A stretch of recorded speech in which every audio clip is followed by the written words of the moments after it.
Dad was always kind of a weird guy. Weird and strict. I always thought this was just because he was a single parent, but even that seemed to only barely cover his odd behavior. He expected the best of me, expected my chores to be done, expected the rules to be followed, and if I didn't, there was only one punishment that would do. Dad never hit me with a belt. He never spanked me with his hand. He never took my stuff or put me in timeout. No, Dad had a different sort of punishment he used. He didn't introduce the jar until I was 6, and it was revealed with a lot of serious contemplation. I remember coming home from my first day of kindergarten and finding my dad sitting in the living room, a jar on the little end table where the magazines and rickrack usually stood. The jar may have begun life as a pickle jar because it always smelled a little of brine, but inside were beans. They were spotted pinto beans, the kind I had used on art projects and crafts since I could remember, and I noticed that they had been filled up to the brim. All in all, there were probably about 3 bags of beans in there, and a piece of scotch tape declared it to be my jar.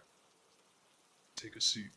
We need to have a very serious talk," he said, and I ended up just sitting on the floor of our living room and looking up at him. He looked very serious, more serious than I had ever seen him before, and that scared me a little bit. Up until now, Dad had always been this goofy guy who played pirates and astronauts and even Mario Kart with me.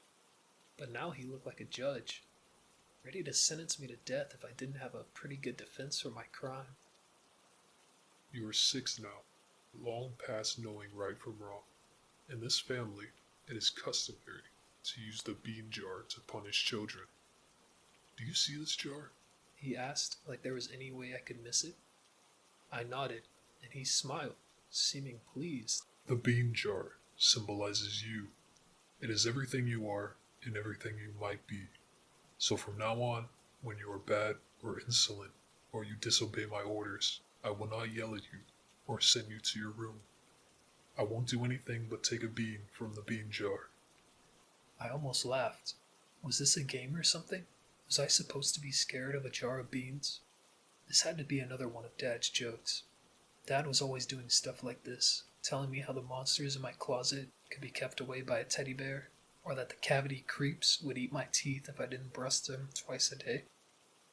Dad was a goofball. He always had been, but I think it was his face that made me wonder if he was joking or not. Throughout the whole thing, he just sat there, deadly serious, and never averted his eyes from me. "You're a smart kid, just like I was, and I see now that you'll need an example. You may think this is just a regular jar, but you're wrong. He said, reaching in and picking up a bean. Dead wrong." He didn't even take it out. He just lifted a little, hovering it over the pile. But he didn't need to do anything else. Suddenly, miraculously, it felt like someone was touching my brain. It was the feeling of getting a sudden sadness, a sudden bit of anxiety, and I wanted him to drop that bean back in the jar. I needed to be whole. I needed all my beans, and he must have seen that on my face, because he dropped it back in, and I trembled as I tried to make sense of what had just happened. "I'm sorry, but you have to know what's at stake here. You're my last chance. I have to make sure you are perfect. And the bean jar knows perfection from flaw. My own father used this method, and his father before him. The bean jar is always used until the child's 18th birthday, or until all beans are gone." I was panting when I asked him what would happen if all the beans were gone. He looked at me without mirth and without any sign of a joke or a goof. "You don't want to know." That's how we started with the bean jar. Dad didn't suddenly turn into an ogre or become a villain overnight. He went back to being the same guy he'd always been. We'd play video games together, build with my Legos, and play pretend after school.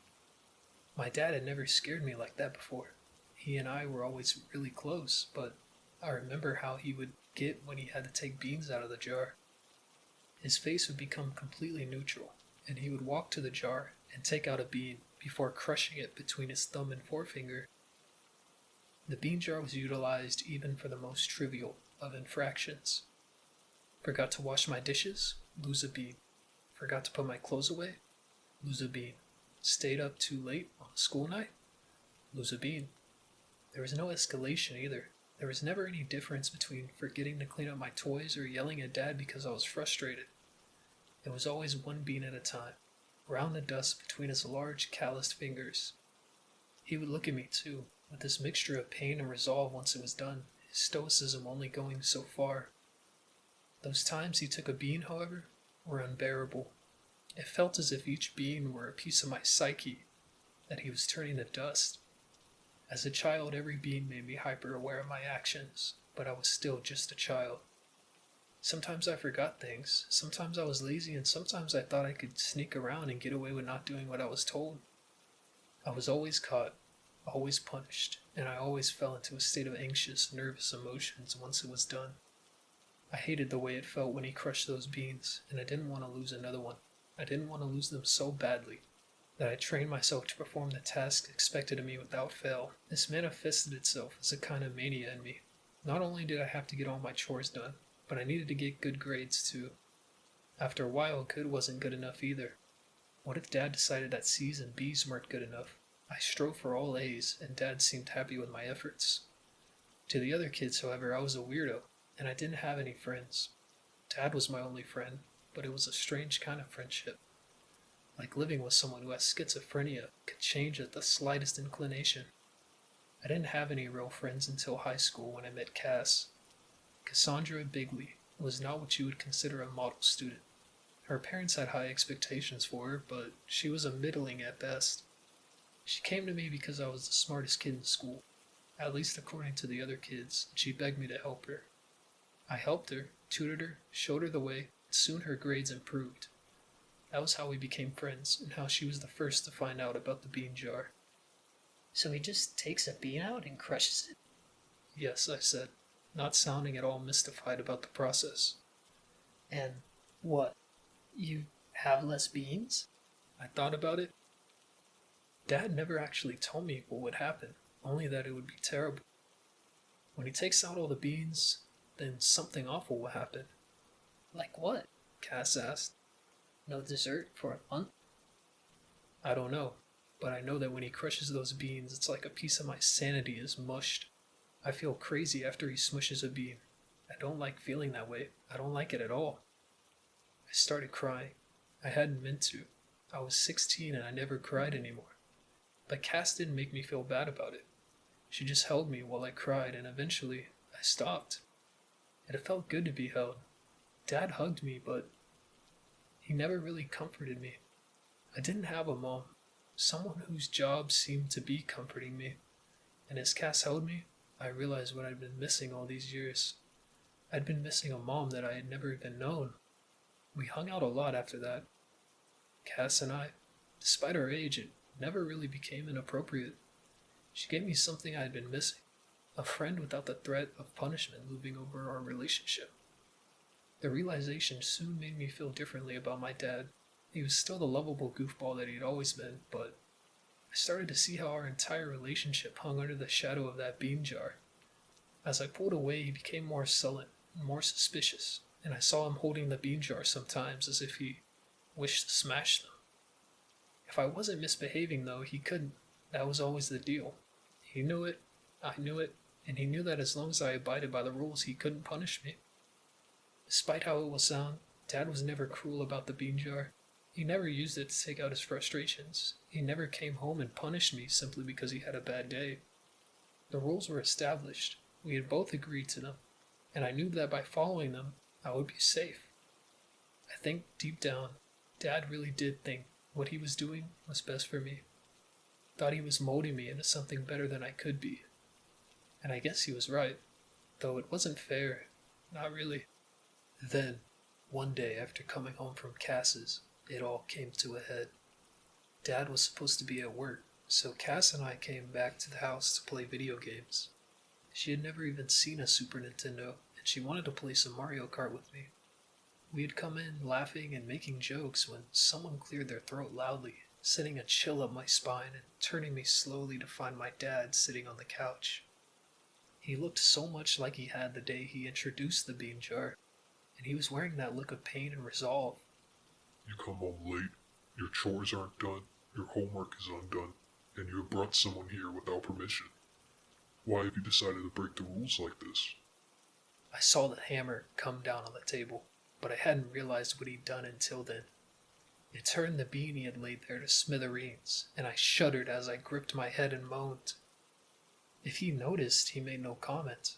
He just brought the hammer down on another one, and I nearly vomited as a pain like no other went through me. He had lined up 4, one for each infraction, but he had never done anything like this. It had always been one at a time, and that had been bad enough. This, however, was unbearable. "Stop it!" Cass yelled. "Whatever you're doing to him, stop!" But he cut her off.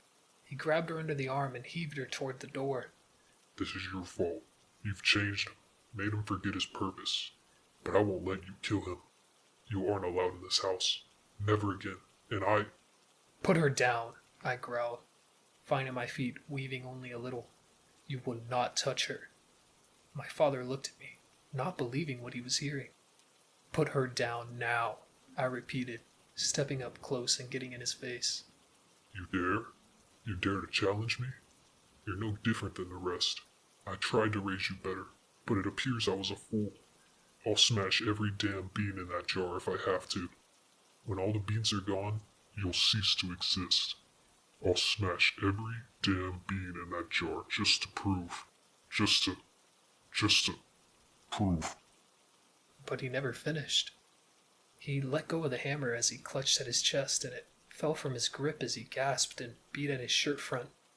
His face had gone from red to purple, and before he hit the floor, he was nearly black.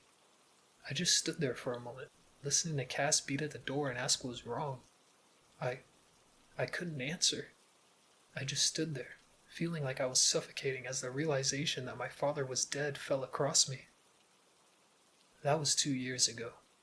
I've been living with Cass since then, her parents taking me in gladly. Cass and I are getting ready for college, and that's why I now remembered the house. It's still there, still sitting on the same lot, and I decided it might be good to sell it so I could pay tuition. There were things inside as well. I've been back there a few times to get things, and I knew my father's room was essentially untouched. The police hadn't bothered to search the place. Dad's death was no mystery after all, and they decided he died of a heart attack and saved me a lengthy interrogation. I started cleaning it out as summer began, selling what I could and donating what I couldn't. I found pictures of my dad and I taken in better times, and far too soon I had cleaned out everything and was left with only my father's room. I paused at the door, almost feeling like a burglar when I thought of going in there, but finally decided this was my house now, and this room was as good as mine. The room was Spartan. A bed, a dresser, and a closet. But it was what I found inside that took me by surprise. 5 jars, each of them bearing a different name. Jacob, Mark, Sylvester, Katie, and James. They were empty. The lid's gone, and the taped-on names made them look exactly like mine. What the hell is this? Who were these people? I didn't know any of them, and no one but Dad and I had ever lived in the house. It was always just the 2 of us, always just... No, that couldn't be true, because my mother had once lived with us. There, in the very back, was a 6th jar. The glass is broken, but the tape's intact. Maggie. When the beans are gone, I heard Dad's voice echo in my head. then you cease to exist. Had the names on those jars been real people? Had I lived with them and simply didn't remember them? How could you remember people who never existed? I sat there for a long time, trying to make sense of it all. Finally decided to write this all before it grew unclear. Apparently Dad wasn't as crazy as I might have thought, and maybe I should have been more respectful of the bean jar. It sits on the shelf in my dorm room now. I took it from the house before I sold it, and I guard it jealously. I don't know if it still works the same now that my dad is dead, but I'm not taking any chances.